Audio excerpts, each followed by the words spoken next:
So today's TEDx theme is about failure and about solutions.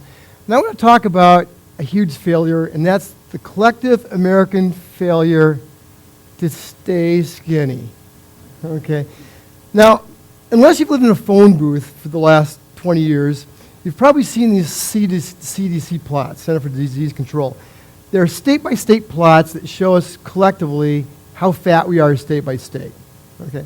So if the BMI of an average state is over, say, 15, for instance, or the percentage of people who have a BMI of over 15, it'd be a light blue. It'd be noted as light blue. If it's 20, it'd be dark blue. If it's over 25, it becomes red. Now, I work with an incredible group of people, and I have some space-age econometricians and modelers. What we want to do is look at what would happen in the year 2025 if this BMI growth continues in the same rate it's going. And I hope you're ready for this. Let's take a look here.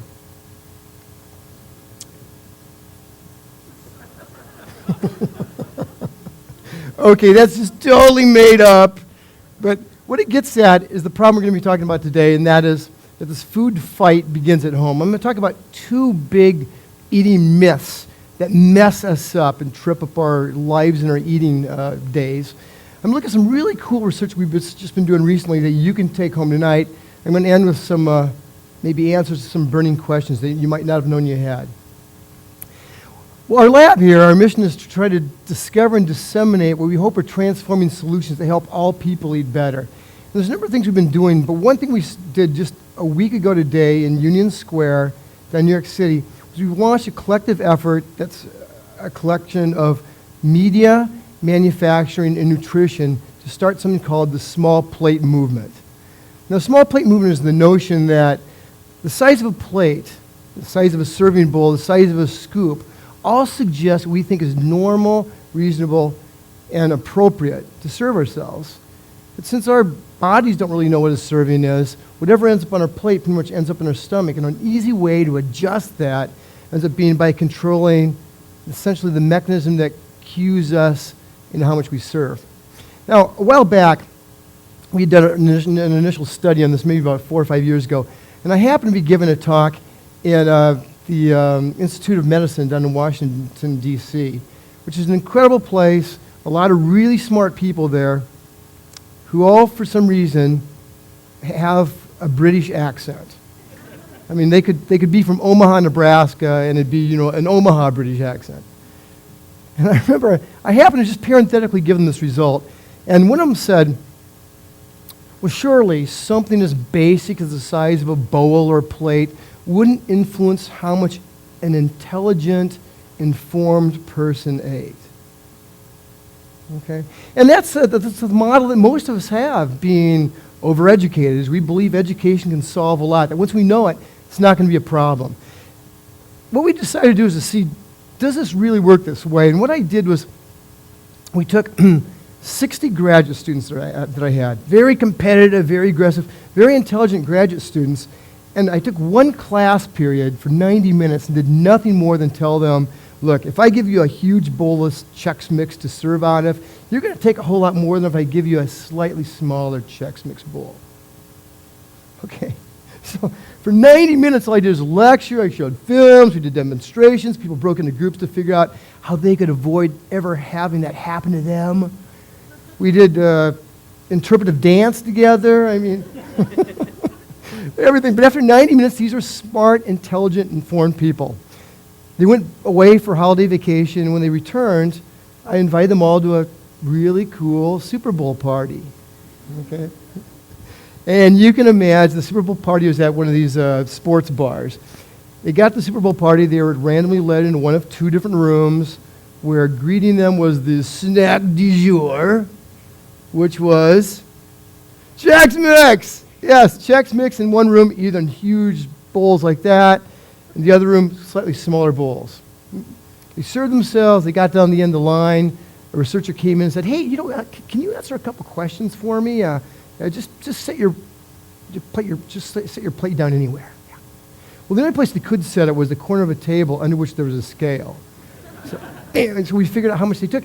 And on average, the typical person serving from these large bowls served themselves about 220 calories more of Chex Mix. served and ate 220 calories more. Now, if you eat 220 calories more of a snack on Super Bowl Sunday once a year, how much of an impact is that going to have on you? None. But if that same cue messes you up day after day after day, see, mathematically, you're going to be about 19 pounds heavier a year from now if you get messed up by that than if you weren't. But now, what do you suppose happened at the end of that evening when they left and we said, hey, you served about 50% more than this other group. Do you think the size of the bowl had anything to do with it? What do you think people would say? No, come on. How could it? Huh? You asked them why. I mean, these are intelligent people, so they all have a reason why they might have served more, but it's like, I didn't have breakfast last Tuesday. That's it.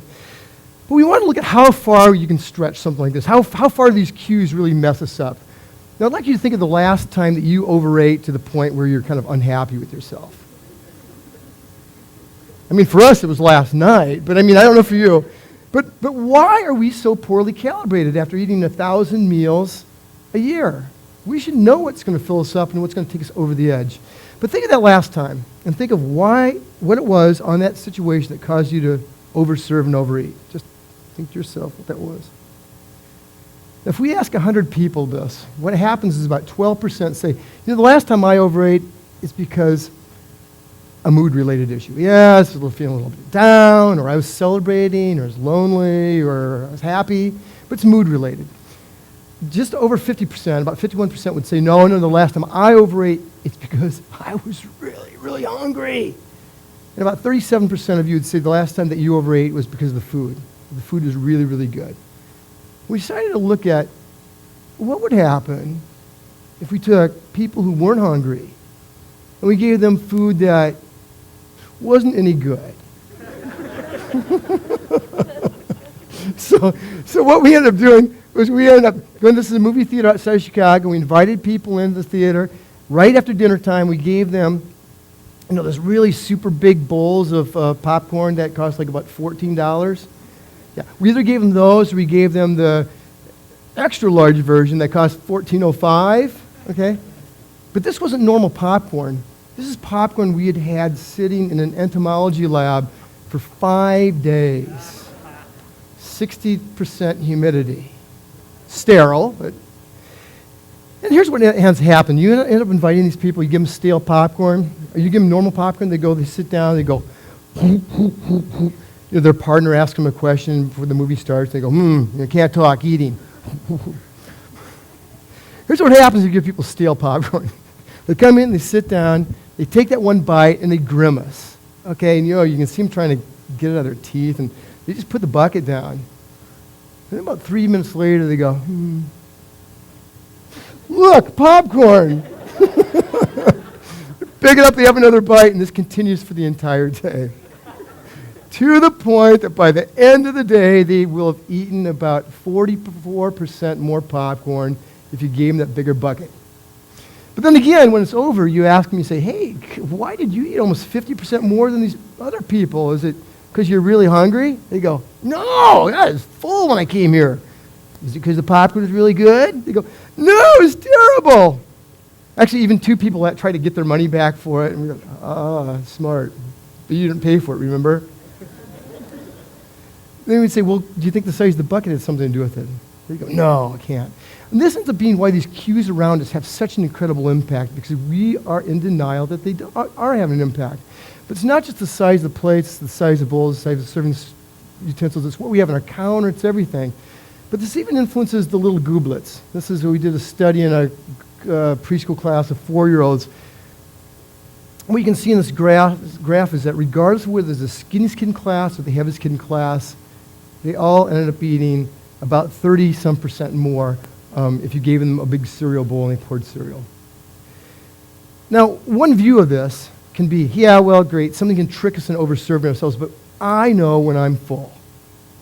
Okay.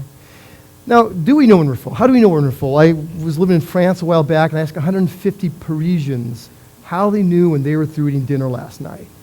The number one answer was, I know I'm through eating dinner when I'm no longer hungry. The second answer was, I know I'm through eating dinner when the food no longer tastes good.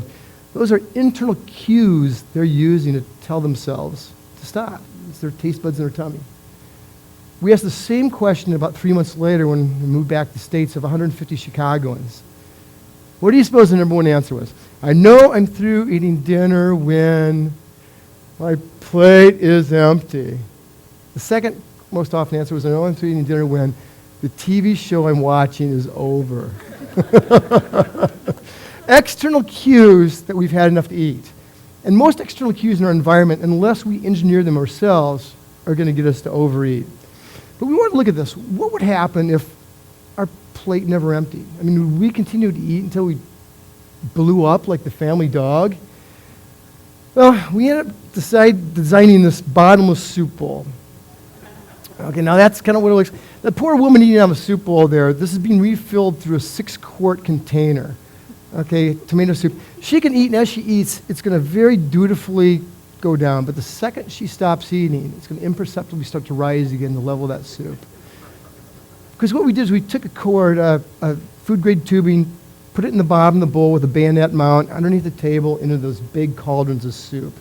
In fact, that's what it would look like if you were in my garage. Now, if our soup bowl was refilling, we would know something crazy was going on because we're smart. No, we've done this study with about 180 people. Only 2 people ever figured out anything happened. It's because they either dropped a napkin or they tried to pick up the soup bowl. But what ends up happening in this case is that the typical person in this 10-minute study before they're served actual dinner will eat 73% more soup from this refillable soup bowl. But if you ask them if they're full, they go, no, how can I be full? I still have half a bowl of soup left. Okay, we eat with our eyes and not with our stomach, which is the reason you don't want to stand with a little pint of Ben & Jerry's next to your freezer and just eat it without putting it in a bowl. Bad things will happen. You'll hit the bottom of the thing. Well, this part 2 I'm going to look at is some of the solutions for homes and communities. If these cues around us mess us up, if we're mindless eaters, so the solution should be mindful eating. Well, it's not for most of us because we've got full-time jobs. We've got 70 things on our mind by the time we come home from work. The easier solution is simply to set up our life so we can mindlessly eat less without thinking about it. So if the big bowls cause you eat serve yourself a lot more, we use small bowls. If you serve 23% more in a large plate than a 9.5-inch plate, don't have large plates, have 9.5-inch plates. If the first thing you see in the cupboard, you're 3 times as likely to eat it than the 5th thing you see in your cupboard. Move things in your cupboard so the healthiest thing is what you see first. All of our studies point in this direction. So we did a study a while back, which is really cool. We want to look at what small changes can make the biggest difference in a certain person's life. We did something with a number of people who came to a big, it's called the Mindless Eating Challenge that we came up with. People came, we randomly put them with different tips, and we followed what happened. Now, interesting what happened is that different sort of things work differently for different people. But what we found is that really effective tips, like let's say smaller plates, not eating from the TV set, it yield maybe about a 2-pound difference in weight loss per month on average. But the deal was, it wasn't a uniform 2 pounds. It wasn't 2 pounds the first month, 2 pounds the second month, 2 pounds the third month. Instead, it looked more like 1 pound the first month, 2 pounds the second month, and 3 pounds the third month, which is weird. I mean, why would that be? And a while later, I was given a talk. I, at that time, was in charge of the dietary guidelines for the U.S. Department of Agriculture. I was given a talk in Denver. And a woman and her husband came up afterwards in the talk and said, hey, man, you know, we really, really love this idea about small changes and mindless eating. We made one change 11 months ago, and my husband lost 45 pounds, and I lost 32 pounds. The only change we made is we never sit down for lunch or dinner unless there's a fruit and a vegetable on the table. Now, we don't have to eat either the fruit or vegetable. It just has to be on the table. You know, it could be like a banana from last February. As long as it's there, though, it's fine. And you could think of a bunch of reasons why this would help a person lose weight, but I asked, why do you think your husband lost 45 pounds? Why did he lose so much more? And she goes, she says, you know, after about a month or two, he got really encouraged by the changes he was seeing, So what he did was he added another change. He, instead of drinking beer, switched to red wine. Like, I don't understand why that would make a big change. And she said, oh, he doesn't like red wine. A short time after that, I was giving a talk somewhere else, and this guy came down. He'd had his coat on for the entire time, came down, said, hey, I made one change like 7 months ago. I lost 35 pounds. One change was I eat cottage cheese when I get home from work. Why would that make a difference? Well, he used to say that he and his wife would eat at 6 o'clock, then he'd be eating ice cream before bed.